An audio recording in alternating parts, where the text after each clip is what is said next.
Dr. Ann Cizmar is an associate professor in the Department of Government.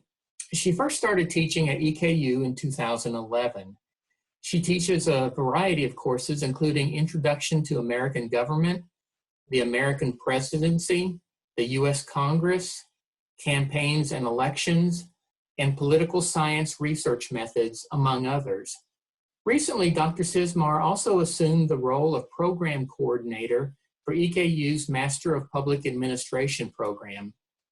Dr. Cizmar has been interviewed by a number of media outlets for her expertise on U.S. elections. Dr. Cizmar, welcome, and thank you for your time this afternoon. Thank you for having me. Okay, thank you. Well, first question I'd like to ask you is, what drew you into the study of political science as a profession? I mean, at what point did you end up deciding, hey, this is where my passion lies? Was there a eureka moment, or did it just evolve over time? If I think about it now and the path that I took, it probably was predestined, given how interested in politics my family has always been. So my mom served on city council in my local neighborhood community where I grew up. My dad was a middle school social studies and history teacher. So I come by it honestly in my interest of politics. My family has always been very interested in politics. When I was an undergrad, I started out as an English major, and then I took Introduction to American Government, and I just loved the course. I wanted to learn more about it. So I added that on as my second major. And then I thought, like many political science majors along the way, that I wanted to go to law school. I took the LSAT, I applied, I was accepted, I thought I was going. And then I took a class on public opinion in American elections, and I just couldn't get enough of learning about it. And I wanted to know more. So I decided to go on for my master's degree and then on to my PhD. So I had sort of a eureka moment along the way, but I have always been interested in politics. Oh, very good. Very good. Thank you. Well, of course, as you know, we're in a presidential election year, and one of the hot topics is the casting of votes, either by mail or in person. Now, would you please share with our audience why this is such a controversial issue, and it seems to have divided people mainly along party lines? So that's actually not surprising given what's been going on in politics recently. In short, as political scientists would tell you, whenever anything gets picked up by political elites, so those are members of the government, president, members of Congress, governors, members of state legislators, et cetera, then those will start sending cues to co-partisans, people who are Democrats or Republicans, about a particular issue and what the sort of Democratic or Republican stance on that issue would be. And so we've heard a lot of discussion about this on behalf of political elites in the country over the last few months, particularly as we're considering what to do for voting given COVID-19 and all of the challenges that come with social distancing and trying to keep people separate, not creating big group environments, et cetera, for the spread of COVID-19. So this has become hotly discussed in politics amongst political elites. And so those messages have been filtering down to voters, and people tend to follow their party line. So members of the Republican Party are hearing cues, members of the Democratic Party are hearing cues. And so they're going to follow the political leaders that they have from their party. And so that's sort of the practical reason why it's fallen down on party lines. When you also think about what politics does, politics is the study of power. It helps us to understand who gets to exercise power, in what ways, over whom, who's going to bear costs or benefits in society. And so as a result of that, there's a lot at stake. And it's one of the other reasons why I think it's so important to study political science, because there's so much at stake in election outcomes and in who's leading, who's ruling.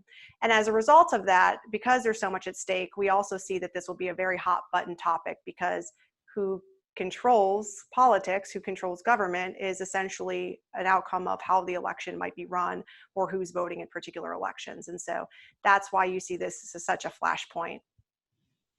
Well, kind of following up on that question, we saw in our last presidential election and our most recent gubernatorial election that there were outcries of voter fraud. Dr. Cizmar, would you please speak to this issue? How does voter fraud occur? And is it as widespread as some would like us to believe?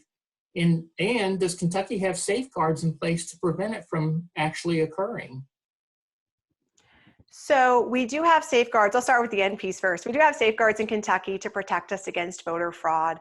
In particular, if we're thinking about absentee or mail-in ballots, which has been the most commonly cited part of voter fraud recently with what's going on with the pandemic and discussion about how we might vote in the fall. We see that there's incredibly low rates of voter fraud for absentee ballots. In Kentucky, of course, you have to request your ballot through a process in the first place where you give information about yourself, like your birth date, your full name, your address. The ballot comes to your address that's listed on your voter registration file. And so, you have to get the ballot out of that mailbox on the time when it's delivered. You also fill out your ballot, and then you have to sign the inner envelope and also the outer envelope and then mail it back. So it has not been an area in which we've seen a lot of voter fraud. And in fact, voter fraud in the United States across the board tends to be fairly rare, especially large schemes in which you would have someone fabricating hundreds or thousands of ballots. Historically in Kentucky, we have had a few issues with voter fraud, but those are really for local level, county level elections. And those seem to take the form of more like vote buying. So people trying to influence those who go to the polls to vote by providing them with some financial incentives in order to get them to change their vote to the candidate that we're trying to vote by for, right? So those are not really faking people going to the polls or sort of making up fake ballots or something like that, but really just trying to vote by from people who are already going to the polls, which is of course still terrible. In the United States, we have free and fair elections, and we have to for the continuance of our democracy. And so as a result of that, any voter fraud is very important to investigate. But we haven't seen widespread voter fraud in the United States. And so there are a lot of protections, both within the state of Kentucky and also at the national level, to help protect against voter fraud. Additionally, when you think about how elections are run in America, it becomes difficult for somebody to have a widespread, nationwide type of voter fraud scheme that would be undetected, particularly because each of the 50 states run their elections and actually oversee the elections process independently. And so it's not as though there's one clearinghouse for elections at the federal level where the federal government could be manipulated in one place. Kentucky Board of Elections does its elections, Ohio Board of Elections oversees the ballots in the election process, on and on for all of the 50 states separately. Okay, very good. Now, one thing that I hear a lot about in the news, and it seems to come up more and more, is this idea of foreign countries hacking into the US cyber world to try and influence election outcomes. Now, what exactly are these hackers doing to try and exert their influence? Is it social media posts, or is it breaking into voter registration systems?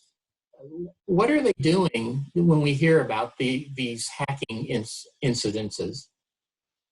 So primarily what we've been experiencing in potential for international influence into American elections, at least in 2016, seems to be a lot of these bot accounts. And so essentially they would come up with a bunch of fake accounts for social media and then put out information that is intentionally fake or is intentionally divisive or misleading, and have those posts heavily circulating around on social media to help sort of foment discontent and anger and frustration within the American populace along the way. And so that is, of course, a very real threat. Any misinformation is a threat to democracy, frankly. We need to make sure that people are informed voters to the extent possible, and that we have free and fair elections in order to continue forward with being a democratic nation. And so that's primarily where we've seen international influence. I've heard some talk in this coming election cycle, would a foreign country try to put out a whole bunch of fake ballots or something, kind of stuff the ballot box. We haven't seen that type of intervention occur before. Okay. Just as an aside, do you think that we in the United States, that there are hackers who are trying to influence foreign elections? Not that I've been aware of. And so I think the United States has historically, from an international policy perspective, perhaps had particular outcomes they would view as favorable in an election, perhaps done some things in terms of government policy related to international affairs. But in terms of just average voters around actually trying to hack elections or influence elections, not that I have seen credible evidence of. Okay, very good. That's good to know. Um, Switching gears a little bit, in the last 20 years or so, I've noticed there's been a push by some people to eliminate the Electoral College and have elections determined solely by popular vote. So what are your thoughts about this, especially in light of what we've been talking about in terms of potential voter fraud? Does the Electoral College provide a corrective, or is it a hindrance to the democratic voting process? So when we talk about the Electoral College, it's important to know where it comes from in the first place. So it is specified in the United States Constitution, and abolishing it would require a constitutional amendment. And so that process is intentionally long and challenging to overcome. And so it's unlikely that we will actually see the Electoral College abolished through constitutional amendment. The Electoral College itself, though, was not, let's say, considered the single best invention for mankind at the time it was created. But what happens during the Constitutional Convention is the very first draft of the Constitution doesn't really include a selection mechanism for the president. And so the convention delegates are tasked with trying to come up with a way to choose a president, given that they didn't like the two most obvious alternatives they could think of. So one would be direct popular vote. Given the year, the late 1700s when this is occurring, it's not easy for people to go and cast ballots. And so that could be a hindrance. Additionally, there was some concern that people would only vote for their favorite son. So essentially, you wouldn't have any presidential candidates who received widespread popular support across the nation. Instead, you would only have the local hero be the one supported in each state. And as a result of that, you wouldn't really have anyone with widespread support potentially serving as the president. So that was a problem. Just the practicality of voting a mass election at the time was considered difficult. The second alternative that seemed fairly obvious, of course, would be having Congress, the legislature, choose who the president would be. But that violates our standard of separation of powers. So we have a governmental system in which the president serves as the executive and Congress serves as the legislative branch. Presidents and Congress are intentionally selected separately from one another. And so you don't have a situation where the president really owes his job to the legislative branch, to Congress. And so they considered both of those alternatives and didn't really like either one. So what they come up with at sort of the 11th hour is this thing called the Electoral College, in which you would have states choose their electors, and then the electors would select president among the presidential candidates for who would become president. In the early days, there maybe was some way for electors to actually come together and sort of discuss in this learned wise men type of model you might think of, and choose who the president would be. In modern times, of course, most states use the popular vote winner by state to be the determinant of how the electors will vote. So essentially you have, say in Kentucky, a slate of electors who will be pledged to vote for President Trump if he's going forward and he wins the general election. And then you would have a slate of electors who would be selected to vote for Biden, who are Democrats, who would also be selected for the state of Kentucky. And then however Kentucky popular vote goes, then that slate of electors would be sent to actually cast their Electoral College ballots. So it's really a pro forma election today. It's not really so much this idea of you have a learned group of scholars, of wise people who would be casting ballots by making just decisions about who they thought the best candidate would be. So it doesn't really provide that type of check that we might think of. And in fact, many states now, I think it's about 38 states, actually attempt to require electors to vote for the candidate for whom they were pledged in the first place. When an elector votes against that pledged candidate, it's called a faithless elector. And most states now actually try to bind the electors to voting for the actual candidate for whom they said that they would vote when they were chosen as an elector. I'll note that we did have the most faithless electors ever in the 2016 election, although none of them were against President Trump. They were all voters who were supposed to vote for Hillary Clinton and decided to vote for sort of random other candidates that weren't Clinton in the 2016 election. So it had no practical implications for who won the election, right? Of course, President Trump had already won the Electoral College. And so it's not necessarily the check that we might think that it is. Does that answer your question? Yeah, it does, but it brings up another question. It leaves one with a feeling that our votes don't count for some reason. You know, here we are in a nation full of what, 400 million people, something like that. And I go to the polls and I vote, but ultimately it's the number of electoral college votes that get attributed to one candidate or the other that makes that determination. Because it seems like the news media follows the electoral college count more than it follows the popular vote count. So, I mean, is there a downside to this? Does it makes me feel a little helpless um, as far as my vote counting.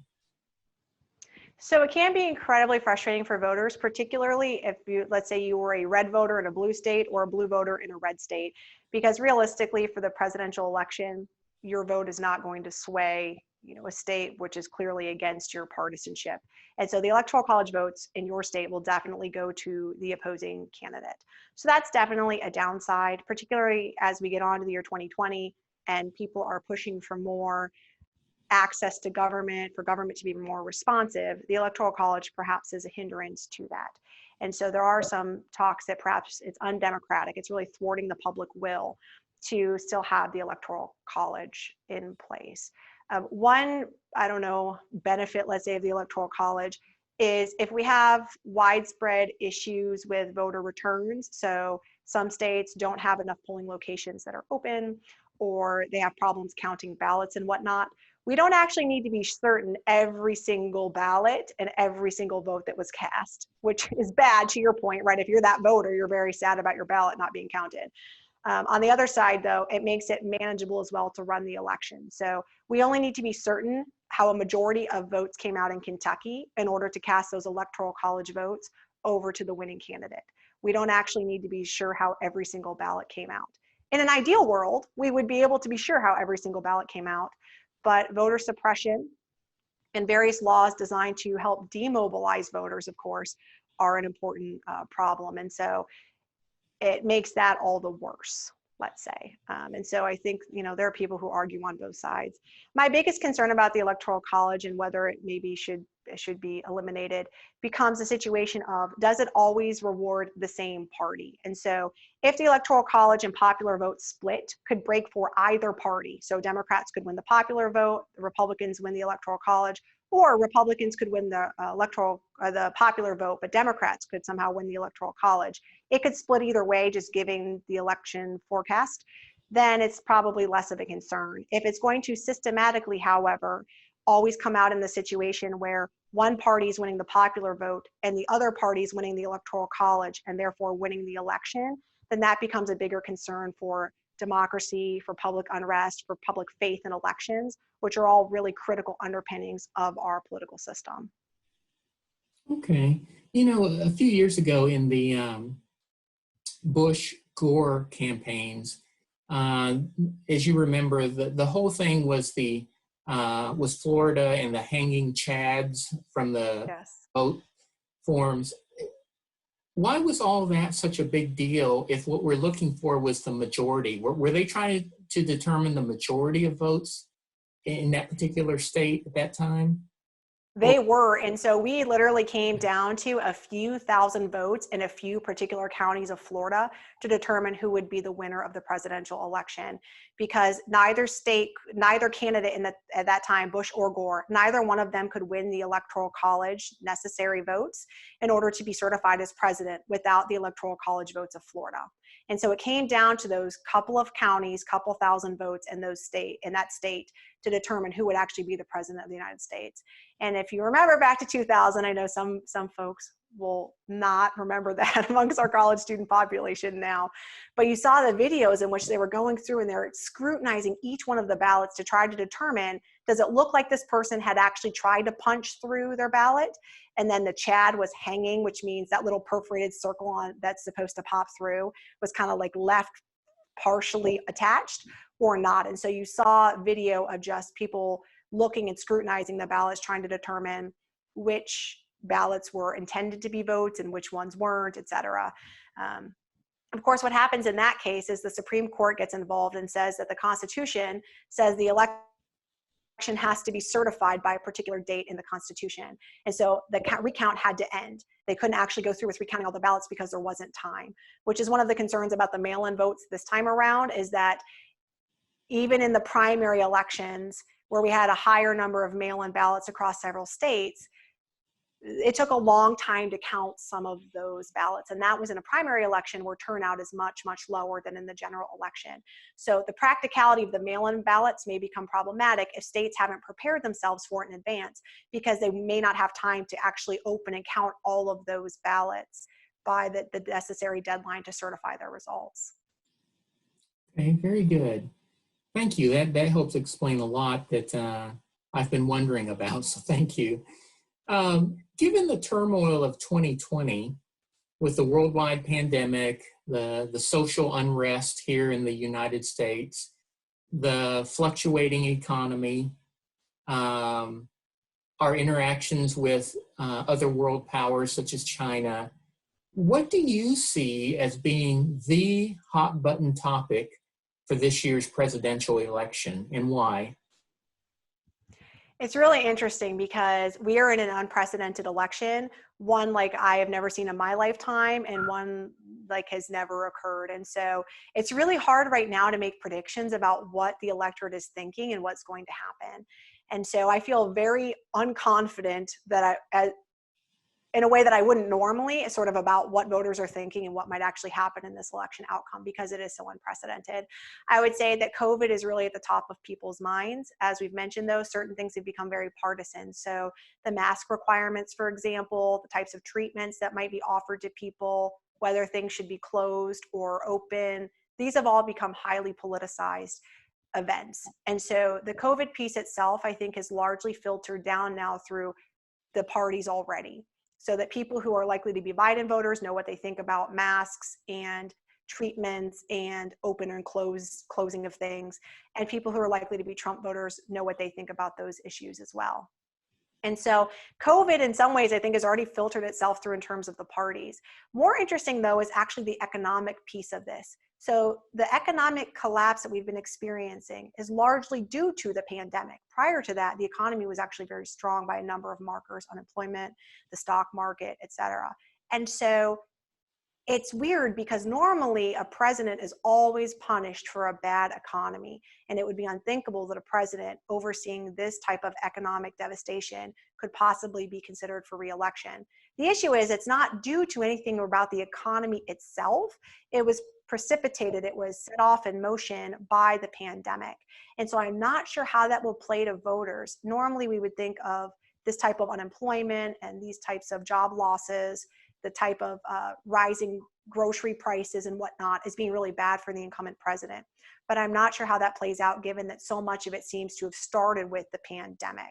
And so do people sort of blame President Trump or not? It's all going to be about blame attribution.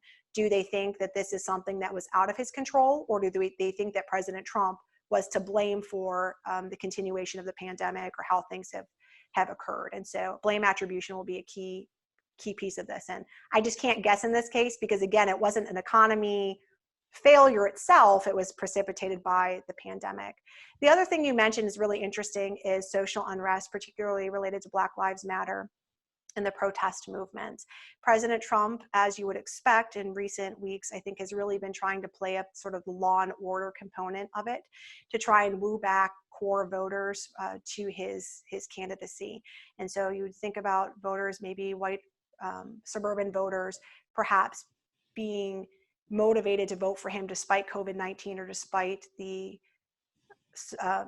economic concerns, because of the idea of social unrest and sort of having a strong law and order, sort of militaristic or police sort of presence as being a motivating factor for those voters. I don't know how that plays out, though, again, given COVID and given the economic collapse. So we have multiple things, multiple big issues going on simultaneously. I think you also may see some younger voters, perhaps minority voters, being heavily mobilized by what's been going on this summer with the social unrest. And so wanting to see action, wanting to see government responsive, wanting to see things actually change. And as a result of that, perhaps we have some younger voters who often go to the polls at much lower rates than older voters. We know that to be true. And perhaps you have some additional voters being really mobilized to go out to the elections this time. I want to pursue the social unrest here just for a minute. And you bring up such good points. As we've seen with the deaths of George Floyd and Breonna Taylor, um, much happened in our culture and in our society. Do you think the protests will be a force for meaningful change? Or do you think our politicians and maybe even our society at large will really have a short memory of this? And how do you see these protests um, evolving? I mean, does it have a life past the November elections, or do you think it'll continue afterwards? I'd really like to think it will be a force for change, and I really would like to think that it will continue on beyond the November elections. My hope is that the protest movements will be able to channel into the elections in terms of pressuring candidates, pressuring politicians that are already in office to make the right choices in terms of extending rights, liberties, protections for everybody.